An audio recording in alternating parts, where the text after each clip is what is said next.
안녕하세요. 반갑습니다. 이은경입니다. 네, 오늘은요, 제 책장을 좀 공개하려고 합니다. 네, 제가 책을 좀 읽습니다. 책 읽는 여자 아시죠? 네, 저는 다른 거는 크게 이렇게 막 자랑할 만한 게 없는데, 책은 열심히 읽어요. 언제부터 읽었냐?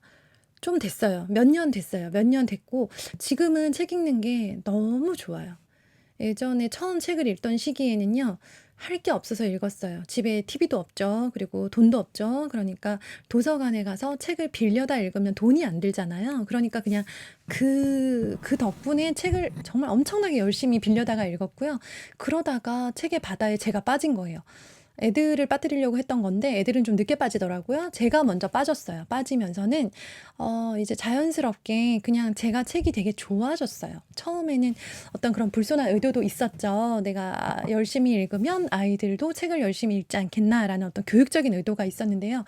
지금 저는 만약에 남은 인생 동안 책을 읽지 못하게 한다. 나에게 글 못 쓰는 건 괜찮아요. 네, 그거는 괜찮아요. 근데 책을 못 읽게 한다라고 한다면 저한테 그거보다 큰 어떤 벌은 없지 않을까라는 생각이 들 만큼 늘 책에 관심이 가고 책을 읽을 때 가장 편안하고 또 새 책을 샀을 때 가장 기분이 좋고 신간 중에서 읽고 싶은 책이 나오면 그렇게 반갑고 하면서 책이랑 친구가 된 것 같아요. 되게 식상한 표현이죠. 책이랑 친구가 됐다. 근데 실제로 친구가 됐어요. 그런 느낌이 확실히 듭니다. 그래서요, 이제 제가 요새 읽은 책들 좀 소개해 드릴게요. 저는, 그 중에, 제가 읽은 책 중에서요, 자녀교육서는 뺐습니다. 자녀교육서는요, 우리가 그냥 독서로 치기에는 뭐랄까 독서가 아니라는 게 아니고요. 어떤 목적이 있는 독서잖아요. 근데 이 내가 정보를 얻으려고 하는 독서와 내가 그냥 책 자체가 좋아서 그 스토리에 그 이야기에 빠져들어서 읽는 거랑은 조금 다르더라고요. 저는 처음에 정말 정보를 얻기 위해서 많이 읽었어요. 자녀 교육서도 많이 읽었고 또 책 쓰기, 글쓰기에 관한 정보를 얻기 위한 책도 많이 읽었고요. 그리고 뭐 또 돈을 벌고 싶었을 때는 돈 버는 법에 관한 책 아니면 관심이 있었을 때는 뭐 부동산에 관한 책, 주식에 관한 책도 진짜 열심히 읽었는데요. 지금은 이제 그런 정보를 얻기 위한 책들도 읽고는 있지만 그냥 제 스스로 책의 즐거움, 문장이 주는 어떤 즐거움, 그리고 책의 내용에 깊이 빠졌을 때 그때만 느껴질 수 있는 어떤 신기한 감정, 그때만 느껴지는 그런 편안하고 즐거운 느낌? 그런 것들이 좀 되게 좋더라고요. 그래서 책에 좀 푹 빠져서 읽는 편이고요. 지금 제가 소개시켜 드릴 책들은 진짜 제가 궁금해서 정말 읽고 싶어서 산 책들, 내돈내산이라고 하죠. 네. 네. 실은 이제 출판사에서 제가 출판사들에서 책을 많이 보내주시기는 해요. 근데 다 자녀교육서 보내주세요. 제가 관련된 일을 하는 사람이다 보니까. 그래서 이런 제가 지금 오늘 소개시켜 드릴 책들은요. 제가 받은 게 아니고 샀어요. 소장용이라는 책이고요. 네. 예전에는 진짜 책 한 권 살 때 너무너무 떨었어요. 아이들 책 5권씩 사주면서도 제 책 한 권을 사기가 너무 힘들었는데 언제부턴가 그런 생각이 들더라고요. 내 책 한 권을 사도 빠듯하고 안 사도 빠듯하면 한 권은 사자. 애들 책 5권 살 때 내 책 한 권은 사자라는 마음이 들었고요. 그때부터 이제 한 권씩 한 권씩 제가 뭔가 생활비를 좀 아꼈거나 아니면 뭐 원고를 탈고했거나 이런 식으로 뭔가 저 스스로한테 조금 뿌듯하다라고 생각되는 일이 있을 때는 책 한 권씩을 사면서 저 스스로한테 보상을 주는 편입니다. 그러면서 이렇게 한 권씩 한 권씩 모은 거예요. 말씀드릴게요. 자, 첫 번째, 2인조라는 책입니다. 이석원 작가님 아시죠? 산문을 많이 쓰셨고요. 진짜 솔직하세요, 이분은. 정말 왜 이러실까 싶을 만큼 되게 솔직하세요. 그래서 읽으면 맞아, 사실은 나도 저런 생각 해봤는데 라는 생각이 들어요. 저는 이분 산문집을 좋아해서요. 실은 거의 다 가지고 있는 것 같아요. 네. 자, 두 번째도 산문입니다. 저는 에세이를 되게 좋아해요. 수필을 좋아해가지고요. 일단 짧잖아요. 소설은 호흡이 너무 길어요. 단편 소설도 꽤 수십 장이 되는데 저는 그렇게 또 긴 글은 잘 못 읽어요. 그래서 소설보다는 짧은 단편 소설 좋아하고 단편 소설보다는 한 꼭지가 후루룩 지나가는 에세이를 좋아하는데요. 정문정 작가님의 더 좋은 곳으로 가자라는 것이고요. 이 책을 쓰신 분은 무례한 사람에게 웃으며 대처하는 법. 그 책을 쓰신 작가님이세요. 그런데 능력에 요령을 더하면 멋지게 갈 수 있다 하면서 어떤 사회에서 일하는 것에 관해서 요령의 어떤 이렇게 좀 처세술이라고 해야 되나 그런 다양한 요령들을 알려주시고요. 저보다 어린 작가님으로 알고 있는데 근데 저 되게 배울 거 많았어요. 그래서 되게 도움 받았습니다. 다음 책은요. 어떤 죽음이 삶에게 말했다. 역시나 수필집이고요. 의사 선생님이 쓰셨어요. 암병동에서 암 환자들, 말기 암 환자를 주로 치료하시는 의사 선생님께서 쓰신 건데요. 많은 사람들의 마지막, 생의 마지막에 대해서 그리고 또 되게 솔직하게 쓰신 게 뭐냐면 막 암 환자들에 대해서 특별한 사명감이 있다. 막 이렇게 쓰지 않으셨어요. 그랬다면 오히려 제가 좀 공감을 못하고 이거 좀 이렇게 진실하진 않은데 그런 느낌을 받았을지 모르겠는데요. 이분이 뭐라고 하시냐면 본인은 월급 꼬박꼬박 받는 재미에 병원을 다니는 사람이다. 그냥 겨우 그 정도의 의사다. 직업으로 성실하게 이 일에 최선을 다할 뿐인데 나를 통해서 정말 새 삶을 살게 되는 사람도 있고 정말 부모님의 마지막을 이렇게 보내드릴 수 있어서 너무 감사하는 사람도 있다 하면서 다양한 사례들을 소개를 해주셨는데요. 네, 죽음에 대해서 생각해보고 또 의사라는 직업은 어떨까에 대해서 좀 생각해봤던 그런 책입니다. 이 책은 이제 간만에 장편 소설을 읽었어요. 달까지 가자라고 하는 거고요. 장유진 소설가 작가님의 장편 소설이고요. 코인 하시나요? 네. 코인에 대한 글이에요. 코인을 하는 여기 주인공 3명의 여자 주인공이요.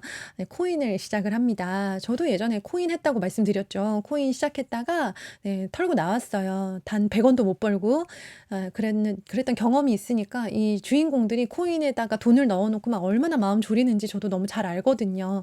그리고 아마 지금 이렇게 보시는 분들 중에서도 코인 하시는 분들 계실 텐데요. 엄청 감정이입되지 않을까라는 생각이 들었습니다.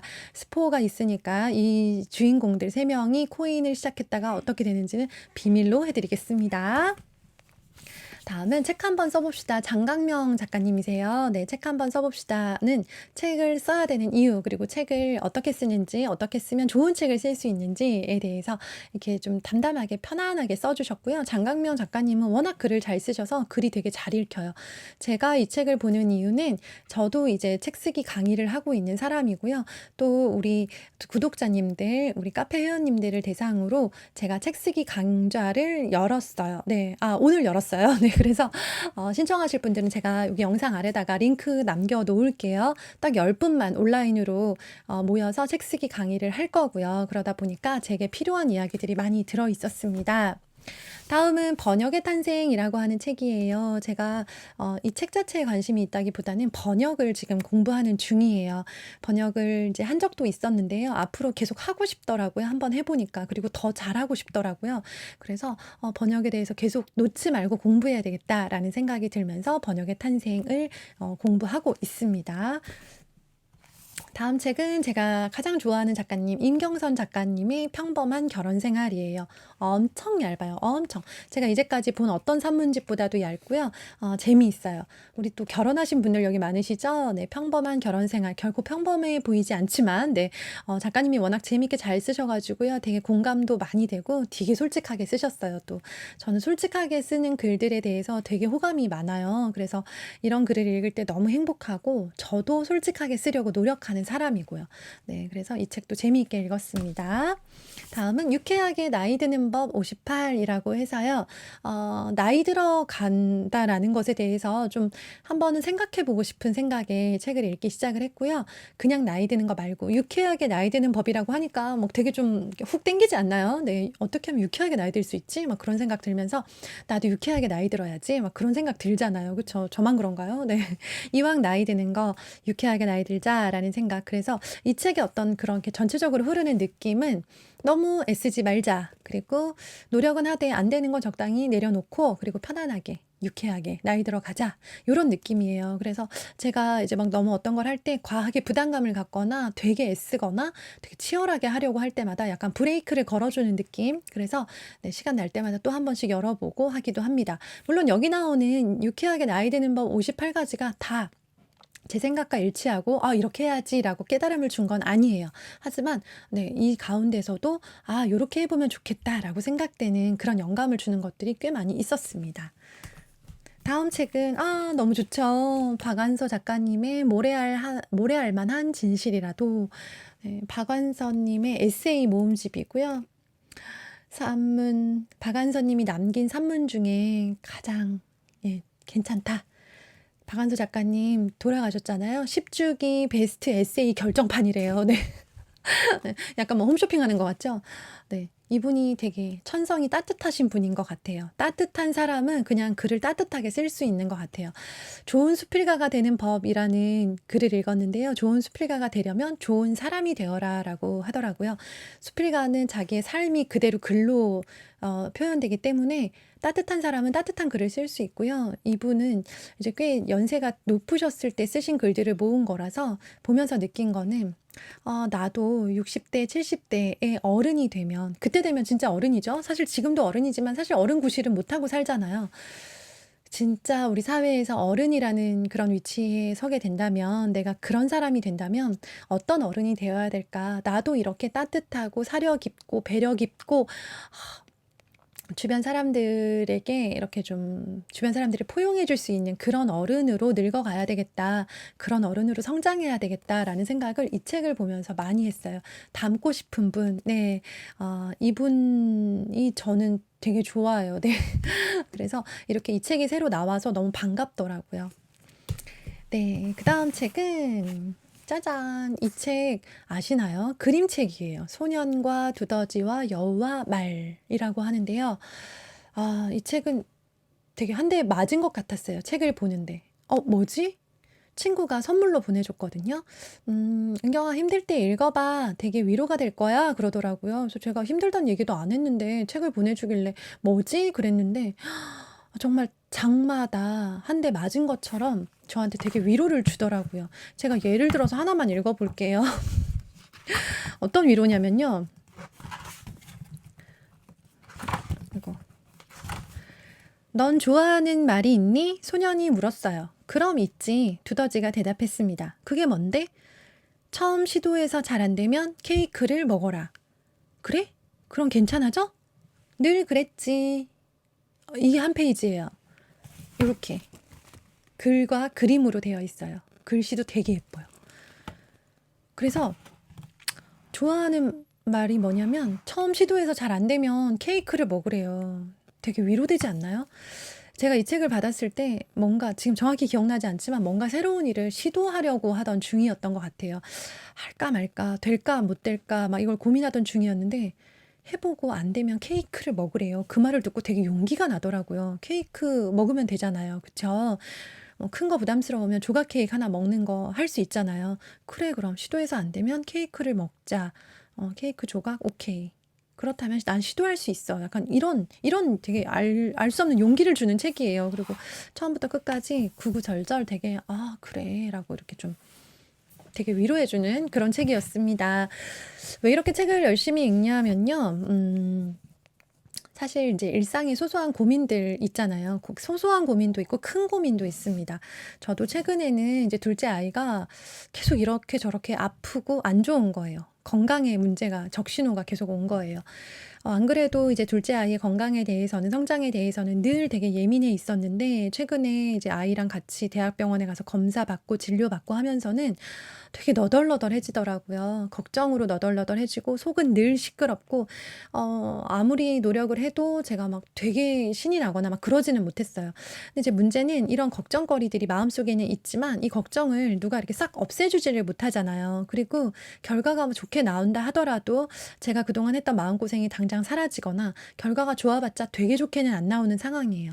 그럼 이제 이런 상황들에서 가장 좋은 방법은 뭐냐면 아이가 갑자기 건강해지는 걸 바라기보다는 내가 내 마음을 다스리는 게 가장 중요하더라고요. 안 좋은 결과를 받았을 때라도 그것들을 좀 강한 멘탈로 잘 이겨내고 받아들일 수 있는 그런 어떤 내 삶의 평정심이 필요한데요. 그럴 때 내가 막 고민을 하고 있다가 책을 보잖아요. 그러면 너무 신기하게도 책의 내용이 궁금해지고 책의 내용을 집중해서 읽어야 되다 보니까 내가 가지고 있는 걱정이 잠깐은 멈춰져요. 사라지지 않아요. 그냥 멈춰지기는 해요. 그래서 되게 쉬는 느낌이 들어요. 다른 일을 할 때는 그 걱정거리가 떠나지를 않는 거예요. 청소를 해도 TV를 봐도 운동을 해도 잘 떠나지 않는데 책을 볼 때만큼은 이 책의 내용을 파악하기 위해서 내가 집중해야 되다 보니까 그 걱정이 책을 읽는 30분, 1시간 동안은 잠깐 멈춰지는 걸 느끼면서 '아 책을 읽을 때 내가 비로소 쉰다.'라고 느껴지는구나. 책을 읽고 나서 뭔가 좀 편안한 느낌이 드는 이유가 '걱정을 멈췄구나.'라는 생각이 들더라고요. 네. 그래서 우리 어머님들도 제가 진짜 강력하게 추천드리는 건요. 걱정은 없을 수 없어요. 우린 죽을 때까지 걱정을 안고 살아갈 거고 계속 걱정을 할 거예요. 더 큰 걱정도 있을 수 있고요. 걱정의 종류는 되게 다양해질 거예요. 걱정을 없애려고 노력하거나 걱정이 없는 평안한 삶을 바라기보다는 어떤 걱정이 있더라도 그 걱정을 잠시 세워두고 내가 집중해서 읽을 수 있는 책이라고 하는 좋은 친구를 한 살이라도 젊을 때, 한 달이라도 젊을 때 네 지금 만나 보셨으면 좋겠어요. 그래서 '아 나는 그 친구가 있어서 든든해.'라는 마음으로 어떤 걱정이 다가와도 '나는 너무 많이 무너지진 않을 거야.' 이런 마음으로 좀 지내 보셨으면 좋겠습니다. 네 벌써 주말이에요. 또 한 주 고생 많으셨죠? 네. 우리 어머님들 수고 많으셨고요. 주말에 우리 책 한 번씩 좀 시도해 보셨으면 좋겠습니다. 좋은 책 읽으신 거 저한테 권해 주실 만한 책 있으시면요. 댓글로 좀 남겨 주시고요. 댓글 보시면서 다른 분들이 추천해 주시는 책 '요런 것도 있었네.' 하면서 재미있게 또 함께 보는 그런 어떤 책바람이 좀 불었으면 좋겠습니다. 아이들 독서도 중요하지만요. 전 더 중요한 게 엄마 독서라고 생각해요. 우리 엄마들 책 읽읍시다. 다음 주에 봬요. 감사합니다.